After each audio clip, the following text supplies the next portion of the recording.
Hi everybody, this is Alchemist 2 and I'm back again with another book review. This is about Horns by Joe Hill, and it's a supernatural mystery thriller about this young man named Parrish, or Ignatius Parrish, who discovers that his the love of his life, Marin, has been killed, and nobody knows who did it. Of course, he's prime suspect number one, and everybody they treat him like, "You're welcome, Dad." Oh, well, you're welcome. Glad you enjoyed. Anyway, as I was saying, he realizes that his girlfriend was murdered quite brutally, and they finger him as suspect number one. And he says he had nothing to do with it, and of course he did not.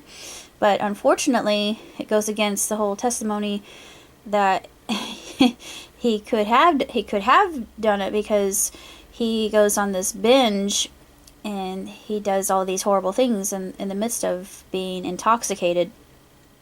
So it's very likely that he could have done the deed and just not remembered any of it, just because he was so inebriated at the time. Well, later on, going through the book, that you discover that well, actually, I'm not going to say because it's a huge spoiler alert, but he is always the one that's kind of second fiddle to his brother Terrence, and you just feel so sorry for him. You feel so much pity, and you think, gee whiz.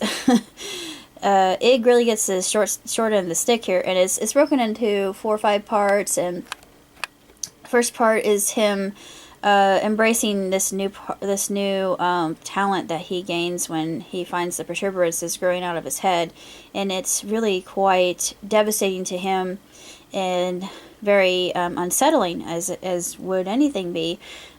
He's able to hear the darkest desires of any human soul when he touches them, and it's very unhinging for him when he discovers that he has this ability, and it transforms him from the man he was to the man he's becoming.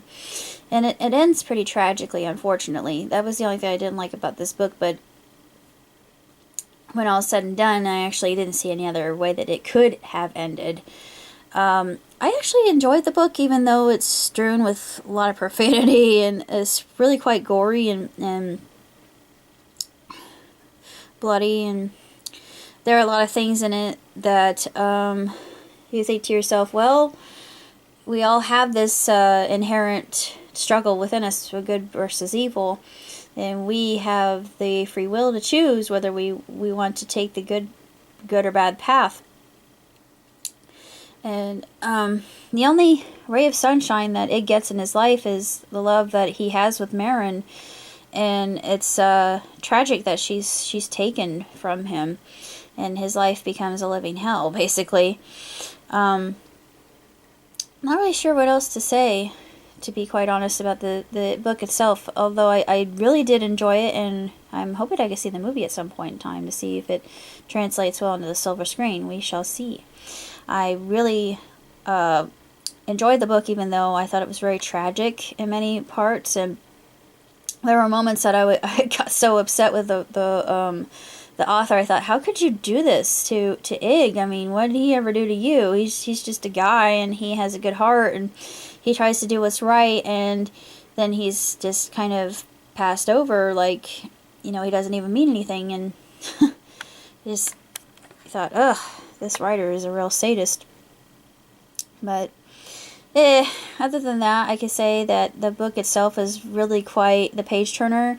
It's it keeps you intrigued. It's suspenseful and intense, and very engaging, and tremendously written, except for all the profanity. I really didn't care for all the profanity. Maybe I just sound like a prude, but it's just, I thought, is this really necessary? I guess it is, because this is just his life, and his life is absolute crap, and there's no way else to say it.